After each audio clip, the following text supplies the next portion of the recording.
Vamos lá, pessoal. Respondendo as dúvidas de vocês, que incrivelmente não são muitas. Tem alguma coisa errada aí? A gente tem que ter mais dúvidas. Vou começar logo vou justificar logo. Com relação ao áudio, muito obrigado pela dica. Eu realmente só percebi depois que eu coloquei o áudio do vídeo junto com o que eu estava falando, então não deu para ouvir o que eu estava falando, mas não é nada que vá atrapalhar o entendimento do que foi falado, do que foi mostrado, né? Então agora a gente começa a ver as dúvidas de vocês, né? A primeira dúvida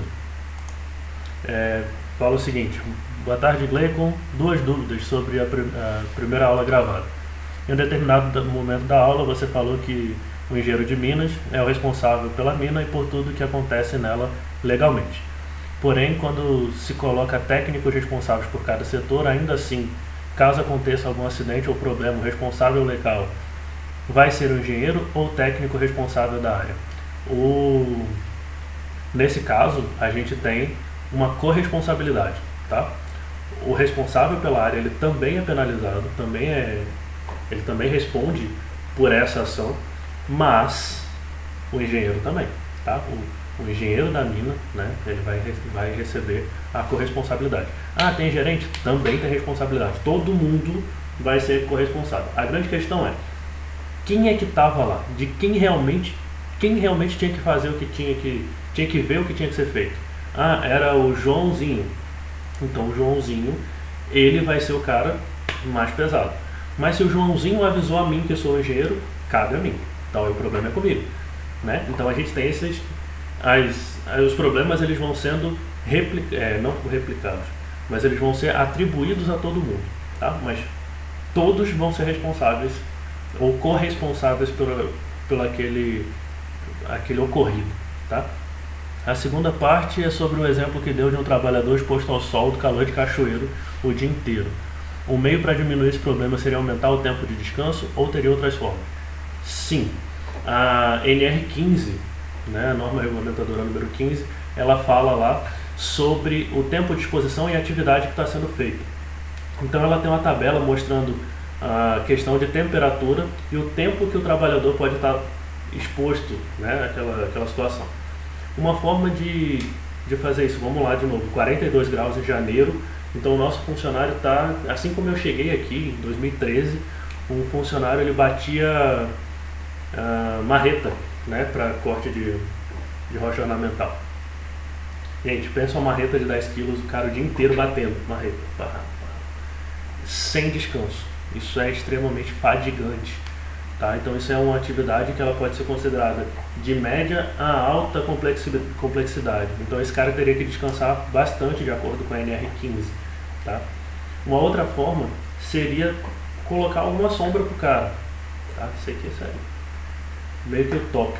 Mas algumas empresas conseguem, por exemplo, colocar um guarda-sol. E esse guarda-sol, o funcionário está ali embaixo. E aí reduz um pouco a temperatura, mas é muito pouco. O ideal é que ele realmente consiga trabalhar, ter mais tempo de descanso de acordo com a norma. Por conta disso, é necessário que a gente tenha uma análise da temperatura, de quanto dessa temperatura nosso funcionário está exposto. Aí entra a taxa de metabolismo, necessidade de alimentação diferenciada, vai entrar um monte de outras alternativas. Mas o ideal é que ele tenha mais tempo de descanso, sim. Tá? Mas a gente sabe que na prática isso pouco acontece, tá bom? Vamos à segunda pergunta. Sobre o programa de gerenciamento de riscos, é atribuição do engenheiro de minas elaborar ou apenas dos profissionais especializados na área de segurança do trabalho? Na verdade, é uma equipe multidisciplinar que vai fazer o PGR, tá? Nunca é só o engenheiro de minas, porque não é da nossa atribuição fazer o PGR, a gente pode auxiliar a fazer o PGR, porque a gente sabe, né? Sempre que tem esses trabalhos que eles englobam muita gente, aí entra o chamado brainstorm. Todo mundo vai, senta, conversa discute sobre o que vai ser feito, cada um dá a sua ideia. Por exemplo, eu sou especialista na flotação, então na flotação eu acho que esse aqui pode ser um risco, tá? Eu trabalhei na empresa lá na Conchichina E lá a gente tinha isso aqui. Então isso aqui pode ser um risco, vamos colocar no PGR e vamos tratar já esse problema, tá? Para que ele não venha acontecer. Tá? Então a gente tem essas possibilidades. É sempre um trabalho colegiado, nunca é um trabalho específico. O engenheiro de segurança não sabe o que o engenheiro de Minas faz, por exemplo. Então ele vai pegar todas as informações, isso aqui tem um risco físico, um risco biológico e tarará, tarará. Então aí a gente vai, de acordo com as reuniões, fazer o escopo do projeto, e aí a equipe de saúde e segurança vai fazer o PGR completo. Tá? Só finalizando a pergunta, tendo em vista que há situações que possam passar despercebidas, sugerindo um trabalho conjunto. É exatamente isso. Tendo, no caso da empresa, não ter um profissional da área de segurança. Sim. Ainda que você não tenha um profissional da área de segurança, você tem que contratar alguém para fazer. Tá? É atribuição do CREA, inclusive, do engenheiro de segurança que faz o PGR. A gente auxilia. Um grande problema do brainstorm. Não sei se vocês sabem o que é brainstorm. O brainstorm é quando você reúne um monte de gente para discutir sobre alguma coisa. O problema dele é brainstorm, chuva de conhecimento, que é a tradução literal. Tá? O brainstorm, o problema é dele ser muito subjetivo, todo mundo dá ideias e tal, mas aí a pessoa responsável que ela tem que puxar todo mundo e fazer, não, isso aqui é isso, então a gente vai fazer aquilo. E aí você vem trabalhando para evitar esse tipo de dispersão, digamos assim, das nossas atividades. Beleza? Vamos à terceira pergunta. Caso a paralisação das atividades ocorra e a equipe técnica for chamada para fazer análise do risco, algum relatório deve ser produzido e entregue? Sim, sempre. Tá? Eu falei já, porque eu já gravei essa aula anteriormente, nas aulas dessa próxima quinzena eu falei bem sobre essa questão. Sempre deixem tudo registrado. Nunca façam nada de palavra. Tá? Sempre. Qualquer coisa. Seja lá com quem for. Registrado. Seja comigo, né? Por exemplo, a dúvida de vocês está registrada no Moodle. Não tem como vocês dizerem que vocês fizeram uma pergunta e eu não respondi. Se eu não respondi é porque eu não fiz. Porque já está registrado. Tá? E aí eu não fiz o meu trabalho. Aí eu estaria fazendo a coisa errada. Tomara que eu não tenha esquecido de nenhuma dúvida, de tirar nenhuma dúvida lá. Se eu esqueci, por favor, me avise. Né? Então essa é a grande questão. Tudo registrado. E tudo que é registrado, você já está garantido de que você fez a sua parte. Tá? Nunca deixem de registrar o que vocês estão fazendo. Próxima pergunta. Em determinado momento da primeira aula, você mostra um mapa de risco de uma determinada empresa.